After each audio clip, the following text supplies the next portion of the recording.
Hello and welcome to this week's edition of the 740 Sports All Access pregame show, week 3 of the high school football season. For Little Web producing tonight's broadcast, I'm merely Tom Strasser, and once again to be joined by my sidekick, he is the voice of high school football, a man who needs no introduction, but let's give him one anyway. The one and only D-Train, Darren McCullough. And Train, it's week 3, and here in the area, it's also known as Rivalry Week.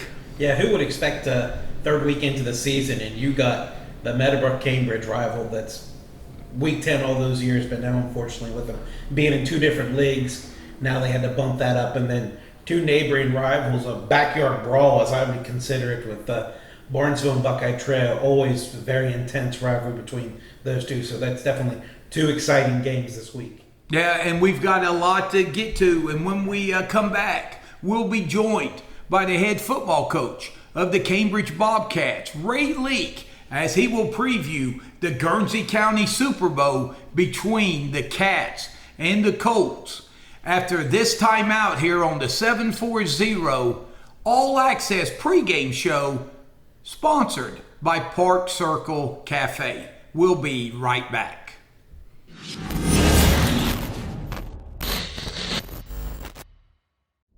Welcome back to this week's edition of the 740 Sports All Access pregame show, sponsored by Park Circle Cafe. And our special guest tonight, the one and only head football coach of the Cambridge Bobcats, Ray Leake. And Coach Leake, thanks for joining us.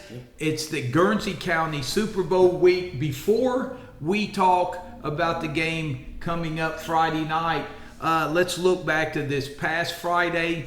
You went to New Concord, took on a very talented John Glenn squad. What's a couple of assessments you have of that game? Yeah, I mean, obviously the outcome wasn't what we wanted, 42-14. With a younger team, we got to grow up quick. We got to be able to tackle better when we're in position. Offensively, we've got to be able to execute. We had too many drop balls. Get the ball in the red zone. You have to be able to punch it in there and score. So establishing a run game, more of a run game, helps there as well. So those are just some of the key points, and I think glaring points. Cleanup penalties, that's another big one. If you do some of those things, that changes that game. Yeah, and Coach John Glenn, they definitely earned the victory. But when you look at the score 42-14, it's kind of deceiving. Like you said, John Glenn had over 500 yards total offense. You had over 400 yards total offense. So both teams were moving the football up and down the field. But like you said, with a young squad, your room for error is not as big as theirs with the experience they have coming back. And like you said, just shot yourself in the foot too many times, and that allowed you not to give yourself a chance in the fourth. Yeah, if we want to win games and finish games here, we've got to clean that stuff up. Coming into a big week 3 rival game, it's going to be a great atmosphere. We cannot have those same mistakes this week and continue to do that. I think as we continue to progress here throughout the year, our kids are going to play better football as they get more games and stack those games under their belt and have that experience. So we're going to grow up and get better at those things, but we definitely have to clean those things up to get a victory Friday. Yeah, and Train, like we said, Cambridge able to move the football up and down, and stats really bear that out. They had some individuals that had some big games in the losing effort. Yeah, the first 2 drives they're inside the red zone, unfortunately coming away with 0 points. But Carpenter had a great game. I know, Coach, you've been bragging him up all summer, and after week 1, I have officially jumped on that bandwagon. 24-42 passing, 337 yards, 2 touchdowns.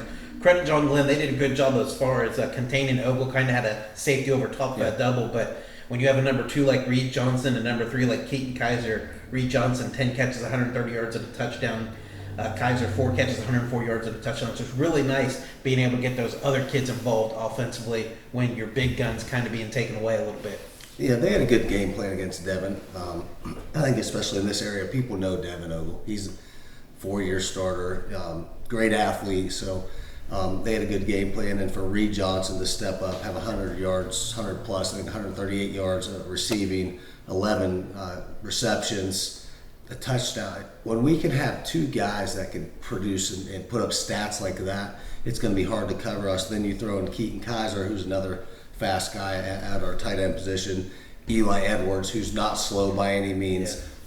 It's hard to cover that offense, especially when we spread you out. So as our guys continue to get better, and we get the ball in all their hands and not just target one, if we can divvy that ball up a little bit more even, we're going to be even more of a threat offensively. Now, Coach, correct me if I'm wrong, and if I am wrong, I'd rather you correct me after the show and not on air. But it seems like maybe two out of the past 3 years or so, when you look at your offense, the passing game has clicked early in the season, but the running game, it seems like 2 out of the last 3 years or so, was kind of slow coming out of the gate. But as the season went along, the running game got going. Now, once again, this year, the running game really hasn't found its traction yet. Are you seeing things on film that's giving you hope, hey, this running game will get turned around and we can be more balanced and then make Carpenter even more dangerous? Yeah, I think the more that we can establish it, like you said, for a young quarterback, that's his best friend. So for us to be able to do that is vital. We still practice it every day in practice. We spend just as much time on the run as we do the pass. So I think it's a little bit slower, especially when we lost 4 of the 5 offensive linemen from last year. That's going to take a little bit more time to develop. Losing our running back from last year takes a little bit more time to develop. So we're going to continue at it, and we're definitely looking to establish a run game to balance. I'm not saying it's going to be 50-50, but to have that threat to be able to run the ball, because if you want to make a postseason run, normally you have to be able to run the ball because conditions start to change. It gets a little colder, so you have to have a run game to make that run and to continue to be successful and to try to back them off that passing attack. And we talked there off air just before we went on, talked about like some key moments, and like I talked about the Dylan Hartley hit that 22-yard field goal. You got roughing the kicker call, so you take 1st and goal. Unfortunately, that's the second drive of the game. You come away with 0 points. Then they have that big 97-yard drive, and then the Metzger kid made a heck of a run on their 61-yard touchdown run.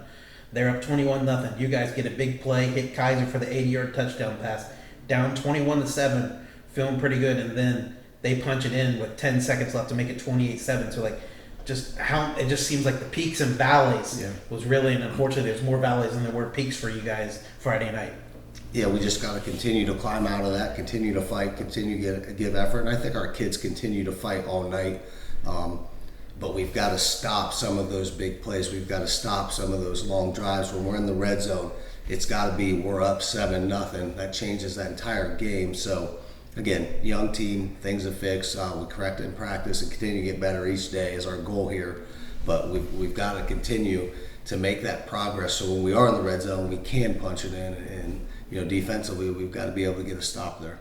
And Coach, before we turn ahead to Friday night against Meadowbrook, one last thing defensively, talked about missed tackles. Yeah. Now, when you're watching the film and stuff, to try to, positives there, are the guys there to make the plays? I mean, defensively, you make the defensive call, right, and are they where they should be? And then it's just now, hey, we've got to get them to the ground, compared to, hey, right, no one's there and they're wide open.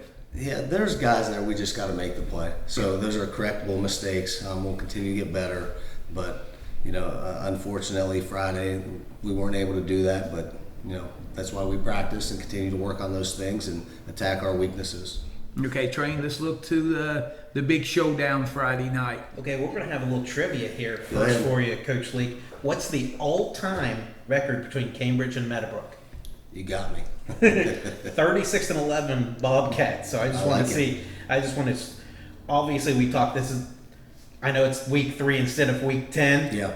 But this is a big game for both communities. I mean, how important is just for you guys to kind of get into the win column and really right the ship a little bit? Yeah, that's important. But I think the rivalry is probably taking precedent over that right now. Huge win, last year. We want to continue to make sure that we're in the win column against our rival. They want to do the same thing. A lot of these kids know each other. It's a fun game for the kids, fun game for both communities. So of course we want to win every Friday night. But I think the Cambridge Meadowbrook game means a little bit more to both sides when you have that dialed in. And Coach, here it is, week 3, and you've got your showdown with your biggest rival. Yeah. After the first 2 weeks where things haven't gone as you would like, are you kind of glad this game is this week? Because I'm sure it's the kids' heads are not hanging where it'd be tempted to with Meadowbrook coming up. Is it easier, you think, to maybe get the juices back going again? I think anytime we play Meadowbrook, the juices are a little bit more, but our kids haven't hung their head. The energy's been great, the positivity. They've come back every day ready to work and get better. So I think as far as that aspect, I think we would be fine either way who we played, but there's definitely a difference when it's Meadowbrook and Cambridge. I know you talked about defensively, you guys kind of Yeah. struggling tackling, and obviously Indian Creek a lot bigger than you guys. Yeah. John Glenn had Yeah. some bigger kids on their team as well. Size-wise, I feel you and Meadowbrook kind of match up. Nobody really has got the size advantage. What are going to be some keys for you guys on the defensively? Tackle. Right. I mean, Like, simple as so- that. We have to tackle. If we want to win or beat anybody, I don't care if it's Meadowbrook, we have to tackle. We're there to make plays. We have to make the plays we expect to make and continue to get better each day, regardless if it's Meadowbrook, Indian Valley, Bel Air, it doesn't matter. We have to continue to make progress day in and day out.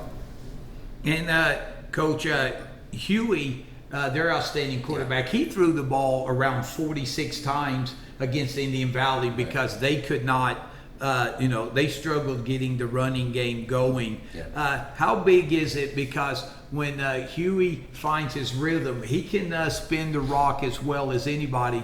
How big is it going to be to get pressure on him Friday night? Yeah, I mean, anytime a team drops back that much, you want to get pressure, but they're still going to run the ball too. So we've got to be able to stop the run, which we haven't done so well the last 2 weeks. So we've got to get better there. They're more balanced than the past 2 teams we've played as far as run pass. So we've got to be able to get a pass rush too and get some pressure on him to try to get the ball out of his hands and make him make some bad decisions. Now, offensively, you guys have kind of, when you've gotten that red zone, and struggled the first 2 weeks season. Is there any type of changes you guys made maybe in practice or as far as play calling to help with that, to hope to a little more successful rate in the red zone?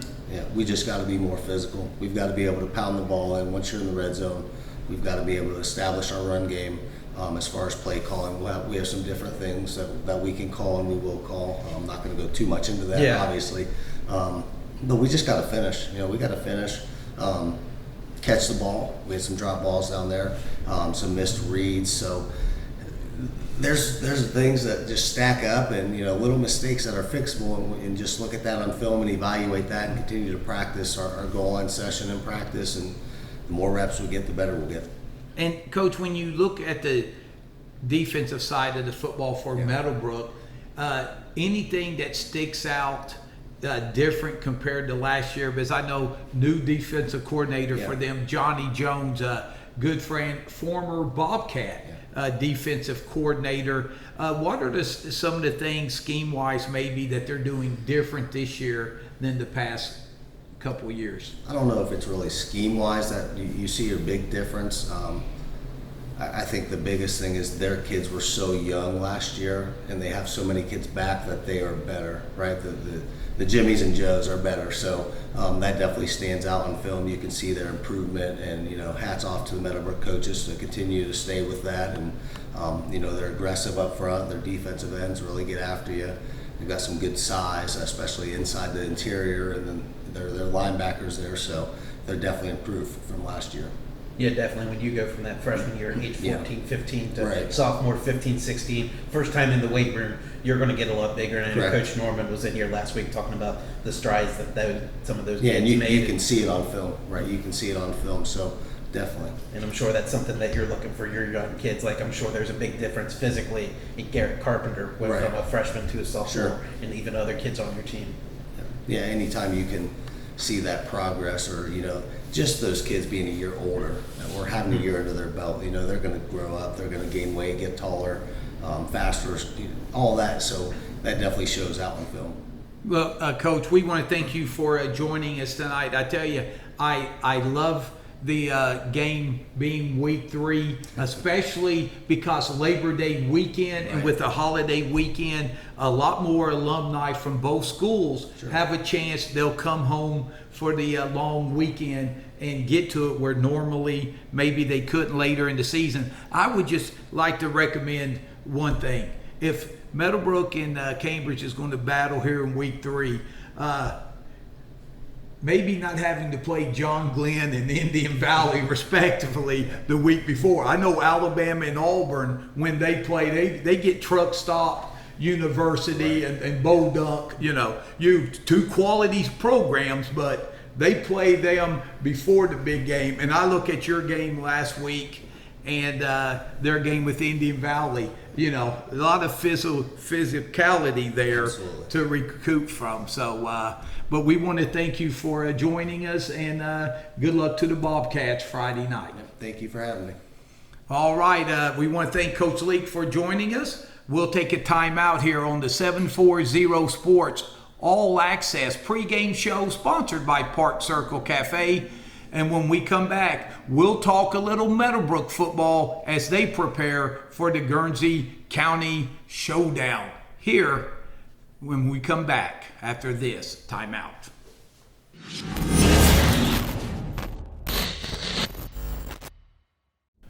Welcome back to this week's edition of the 740 Sports All Access pregame show, coming to you from our beautiful studio here in Cambridge, Ohio. And now it's time to talk a little Meadowbrook football and train Meadowbrook week 1, getting a big victory over Maysville, a game that they really controlled throughout the game, then had to pull it out late. We knew last Friday night, talking to Coach Norman, the high hurdle they were going to have to go over against a very talented Indian Valley squad, and things didn't work out for Meadowbrook Friday night. Yeah, when you talk about Division 4, Region 15, and you talk about the best teams, the St. Clairsvilles and Indian Valleys is usually where it starts. And Indian Valley's obviously a great team again this year. Picked up a 47-16 victory over Meadowbrook. They got a stud in Grady Kenzie that hits 4 touchdowns on the game. He had a 15-yard touchdown run, a 27-yard touchdown reception, a 49-yard touchdown run. I don't know how long his last touchdown was, but when you got a guy who can break big plays and get it across into the end zone, it makes for a tough time on the other team. And he's not the only athlete. They had the Colton Thomas kid had a 50-yard touchdown run on a direct snap. Tanya McComb had an 86-yard touchdown reception on a screen. Eric Golder, one of their backups, had a 15-yard touchdown run. So, I mean, they hit a bunch of big plays, and there's just always a tough physical team to play, and really a matchup nightmare for a lot of people. Yeah, and you won't see too many teams around have more explosive plays than the Indian Valley Braves. Now, train Meadowbrook in week 1, they were able to stay balanced and have success running the football, but against Indian Valley, 21 carries for only 34 yards, and that pretty much made them one-dimensional the entire night. Yeah, whenever you can kind of take one aspect away from an offensive team, whether it's their passing game or their running game, it makes it very, very difficult for you to win that game. And Indian Valley, obviously, as explosive as they are offensively, they're as explosive, physical, and strong as they are on the defensive side. I mean, like I said, it's a matchup nightmare for anybody who has to compete against them, unfortunately. Yeah, but I tell you what, that's the thing that really stood out to me with Meadowbrook, unable to run the football at all, averaged under 2 yards a carry, but yet Justice Huey, he throws the ball 46 times and gets 267 yards passing. So Meadowbrook, even though they were made one-dimensional, they still had some big plays in the passing game. Yeah, Justice Huey is maturing as a quarterback and really has made a lot of gains from his sophomore year to now his junior year.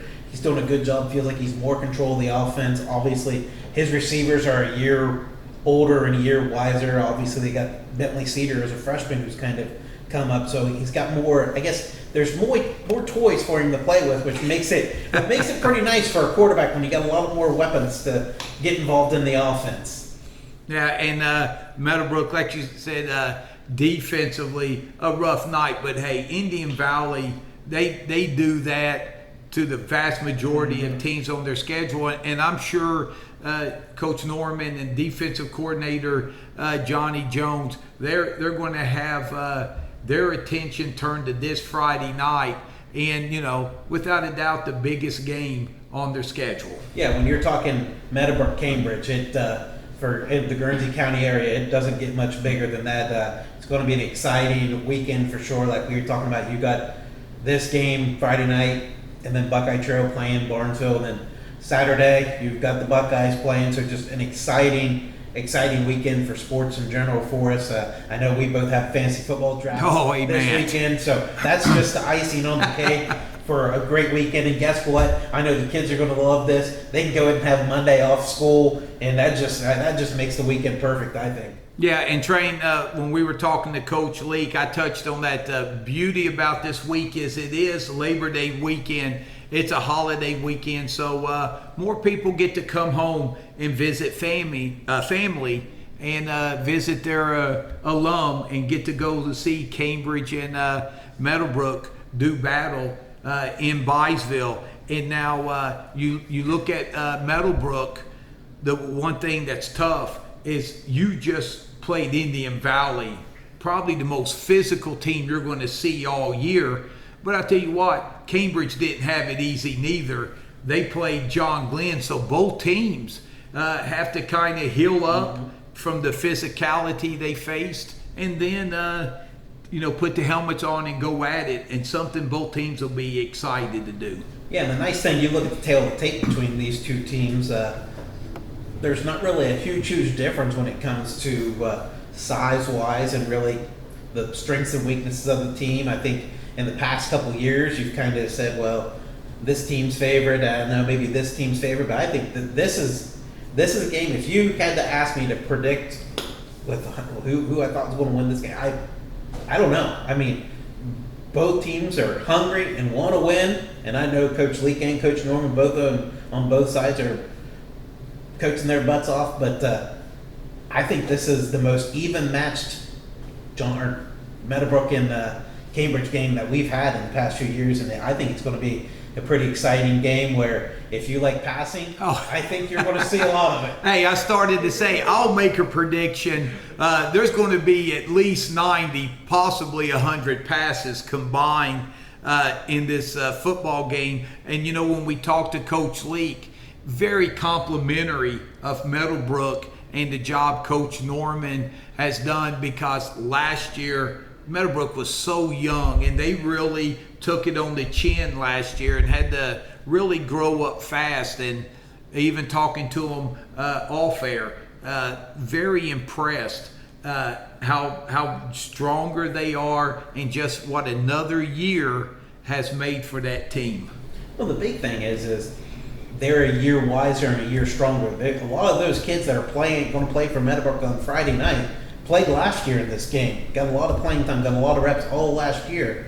Now they've kind of been through the trenches, so to speak, been in the wars. They've had those 10 wars last year. Now it's kind of, they know what to expect. They know what's going to happen, and a lot more prepared and a lot more confident is a big thing.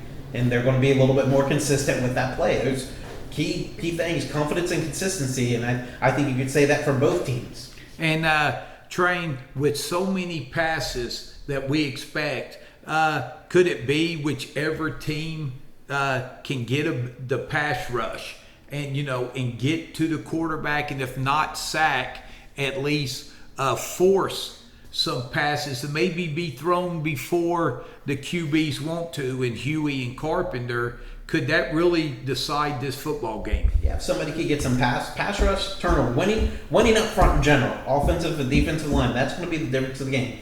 Obviously, Meadowbrook showed week 1 against Maysville they could do a pretty good job running the football. Obviously, last week against Indian Valley was tougher. When you're obviously going up against a powerhouse like them. Cambridge has yet to really get that run game established this year. If Coach Leak can get that established and maybe balance it out a little bit more like he wants to, all of a sudden that takes a lot more pressure off of the passing game. And Carpenter, I mean, this is a game, anything can happen. And I mean, it's just really a game where, like, I'm excited to watch because you kind of, throughout the week, you kind of get a feeling on stuff, but like right now I'm like, I don't know. This is a game of unknown. I think both these teams are growing, and it's just going to be an exciting game, I think, Friday night. Yeah, and Meadowbrook, very excited to see how the defense responds. Like we said, throw out the Indian Valley game the week before. They held Maysville, I believe, under 100 yards total offense. And in fact, the only 2 scores they gave up, one was a block punt. That's a special teams touchdown given up. And the other one was off a turnover where Maysville got the ball at the 2-yard line and scored. So I'm very excited to see this Meadowbrook defense back out there because I think they have the makings of a solid defense. Yeah, and again, it's those same guys that got those reps last year on the offense or defensive line and linebackers and in the secondary. Now they're a year smarter, a year wiser, and a year bigger, and it's going to do nothing but benefit their team. And Train, as we head out, if Meadowbrook is going to hold serve at home, what's a couple of things that are going to have to go right for the Colts? For Meadowbrook, it's going to be taking care of the football. They've had a couple turnovers here and there. Obviously, the block punt kind of is a turnover, but not really. But just limiting those mental mistakes and mental errors, that's going to be a big key. Yeah, and that's a great point you make right there. We've talked about offense and defense, passing and everything else, and haven't mentioned much about the special teams, because I think early the first 3 weeks of the season, more games are won and lost with special teams than any time during the season. So that'll be interesting. And if you're Cambridge, I would expect to be ready for a couple of onside kicks as well and 2-point conversions. Oh. Nobody does the 2-point conversions around better than Meadowbrook. Yeah, that was always a Coach Clendenning. Loved going for 2 and onside kick no matter what. Coach Norman's kind of backed off on the 2-point conversions last year, but he's jumped back on the bandwagon and has kind of wrinkled in a little bit of onside kicks here and there. And so that's definitely a rivalry game. You're looking to steal that momentum. You got to be prepared every play, every second. Yeah, and it ought to be a lot of fun. Friday night in Byesville, as Cambridge will travel down to Eugene Capers Field on the campus of Meadowbrook High School to take on the Meadowbrook Colts. Cambridge and Meadowbrook, week 3, Labor Day weekend. Does it get any better than this? Well, yes. It gets just as good, because when we take a timeout, there's another rivalry game going on Friday night in Old Washington. The Barnesville Shamrocks travel in to take on their rivals, the Buckeye Trail Warriors. And after this timeout here on the 740 Sports All Access pregame show, we will talk Warrior football as they get ready to take on the undefeated Barnesville Shamrocks. We'll take a timeout and be back to our pregame show sponsored by Park Circle Cafe.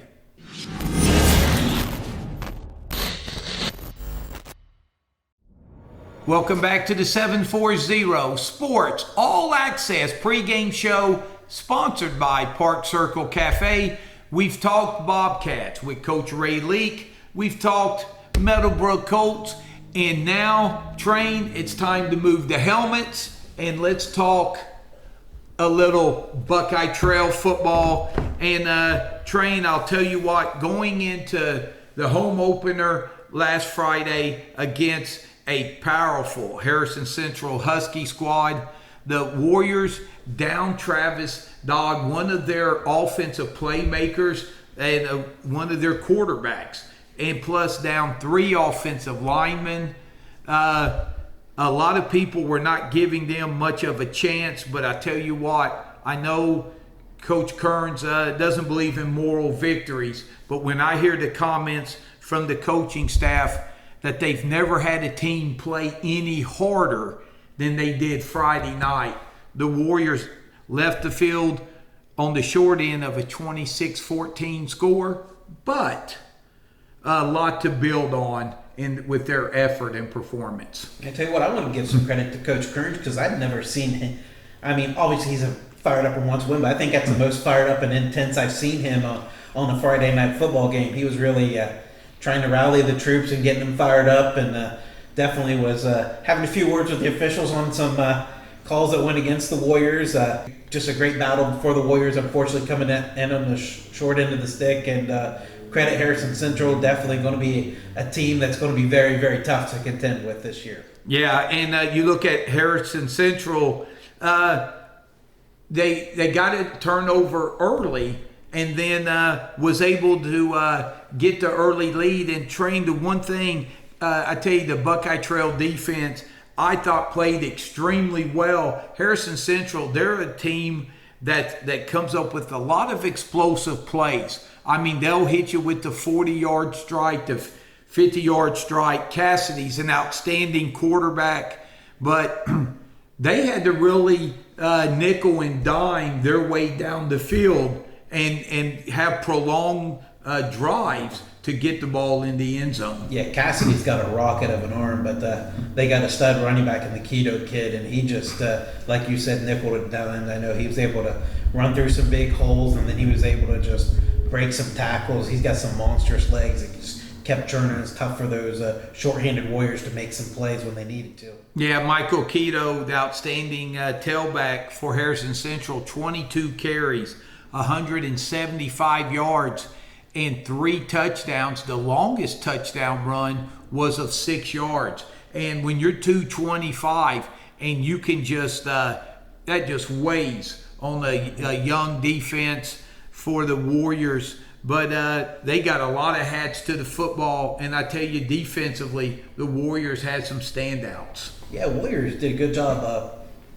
Charlie Perry led them with 10 tackles. I mean, I think that's kind of common. Charlie Perry's going to be that leading tackler every week. Defensive lineman Jackson Hess read a screen pass, had a nice interception there in the first half. Cohen Egan had an interception. Sammy Brown had an interception. So really there were some nice plays defensively for the Warriors. Unfortunately, falling behind 19-0 in that first half kind of put them in a little bit of a situation where they weren't able to do what they wanted to do. Yeah, Mason Todd, the sophomore, he had a big night from his inside linebacker position. Ty McGlumphy, defensive end, Wyatt Connor on the inside as well, made it tough for Harrison Central. But I tell you what, Brady Hastings, I thought played the game of his life, and I thought he was a player of the game for the Warriors. He had 8 tackles, 4 tackles for losses. Now, offensively, 4 catches for 65 yards, and that alley-oop touchdown catch in the end zone to put 6 points on the board.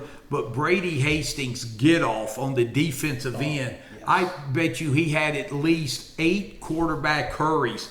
Cassidy, one reason they couldn't throw the ball deep was they didn't have time, because it was a race to see who was going to get the Cassidy, the outstanding quarterback.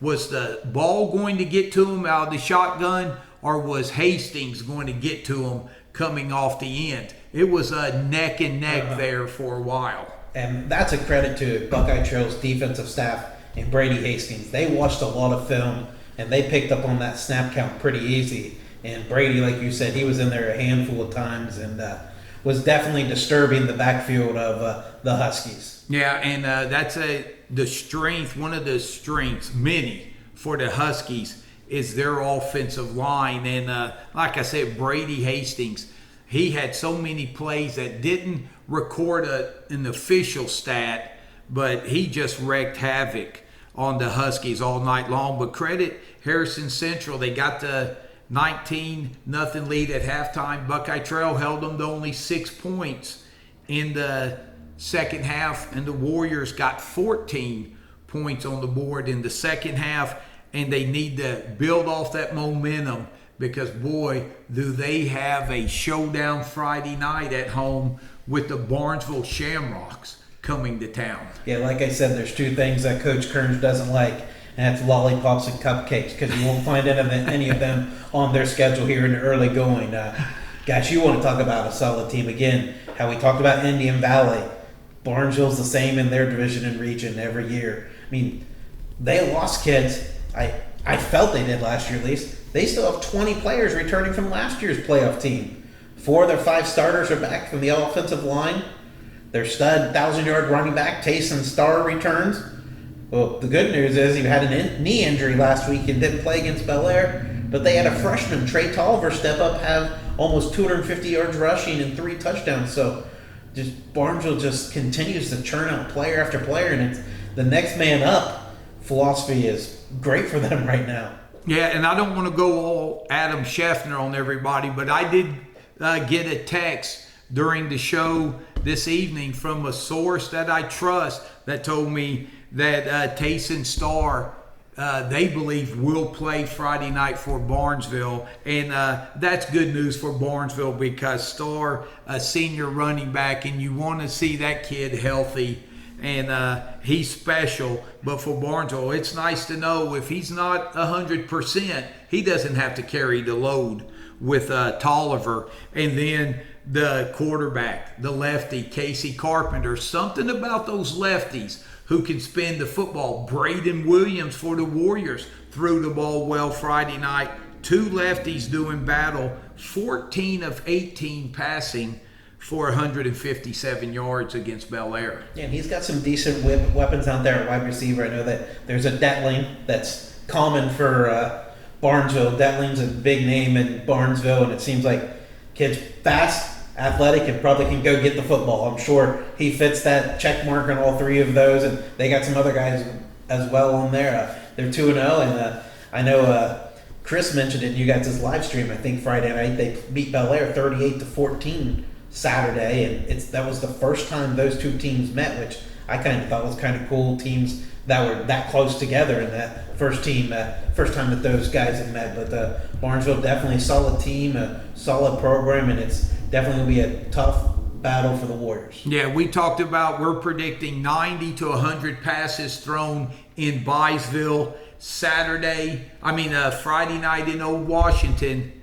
You can expect a lot more running, but Braden Williams, he threw for 147 yards in the loss to the Huskies. Carpenter, 157 in the victory over Bel Air. So Buckeye Trail gets 2 of their 3 linemen, starting offensive linemen that was out. They get them back this week. That'll be big. But want to give a tip of the helmet to Briar Walter and freshman Bucky Johnson, who both stepped in and played left and right guard respectively. They did a nice job against a talented Husky front 4. Yeah, and that's not a place you want to get thrown into the fire in that offensive line, because the running back gets hit when he touches the ball, the receiver gets hit when he touches the ball. Those offensive linemen, they hit each other every down, every play, and after a while, it kind of gets sick of getting hit, but you just have to keep hanging in there and keep battling, and credit them for battling in there and fighting to the tooth and nail with Harrison Central. So I tell you what, it ought to be a good one. And I tell you, if Buckeye Trail, if they're want to pull off the upset against a very talented and stacked Shamrock squad in Old Washington, what's a couple of things that it's going to have to happen? 1, you got to take care of the football, and 2, control the clock. I know those probably are the 2 things that Coach Kearns is going to have written on the board Friday night. Control the clock, take care of the football, and we'll throw a third one, finish the drives. Yeah, and remember, Buckeye Trail in week 1 against Caldwell. They ran for 272 yards. Train last week, Coach Kearns knew with 3 offensive line starters out of the game that they were going to have to get it on the perimeter more. I look for Trail, like you said, to try to establish the run, keep the ball away from Carpenter and Starr and the offensive weapons Barnesville has.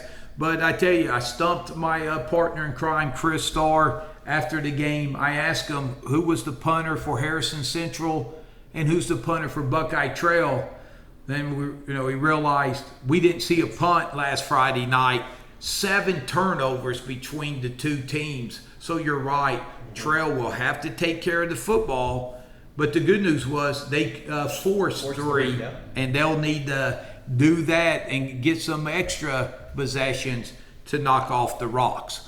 Well, that concludes our Buckeye Trail segment here on the 740 Sports All Access pregame show sponsored by Park Circle Cafe.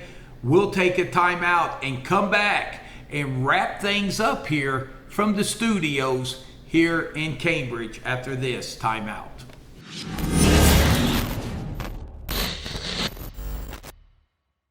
Welcome back, and we want to thank you for joining us here on the 740 Sports All Access pregame show from our studios here in beautiful Cambridge, Ohio. And Train, big show. It's rivalry week, and we want to let everybody know that if you cannot make it to Byesville for the Cambridge Meadowbrook game, you can tune in to the radio here in Cambridge. I believe the game will be on 97.7 WILE, where you'll have the sweet melatones of BK, Bill Kafuri, and one John Valentine calling that game as well. You can watch it from the confines of your house right there in your recliner. Just tune in to yourradioplace.com or YRP TV on YouTube. And that game will be live streamed Cambridge and Meadowbrook. And if you want to watch the Barnesville Buckeye Trail game, you cannot make it to Old Washington on this Labor Day weekend, we invite you to tune in to YouTube as well and go to Caleb Graham Productions, where we'll be live streaming the Barnesville Buckeye Trail live. Me and my partner in crime, the one and only BT Hall of Famer, Chris Starr. So that's your YouTube and radio lineup and Train as we head out. A couple of things you're looking for in each game. I'm looking for 2 exciting, completely different ball games, because I think you're going to see pass, and then pass some more with Meadowbrook and Cambridge, and then Barnesville and Buckeye Trail. It's going to be a smash mouth football team where it's going to be a lot of grinding out, running it down each other's throats. So it's going to be an exciting weekend, and whenever there's football going on, I'm in. So we're excited. Yes, college football kicks off full bore for so many teams. Week 1 of the college football season, week 3 of the high school football season. It ought to be a lot of fun. And once again, we want to thank you for watching our show this week, sponsored by Park Circle Cafe. Thank them and try to visit them and enjoy their beautiful and tasty wings. That's what we're doing tonight. And I want to thank Lil Webb for producing our show tonight, and for my partner in crime, D-Train, Darren McCullough. I'm merely Tom Strasser. We look forward to seeing you back next week. Same bat time, same bat channel for the 740 Sports All Access pregame show. And for everyone out there, enjoy your holiday weekend, and we'll see you Friday night on the football field. You stay classy, Guernsey County. Good night, everyone.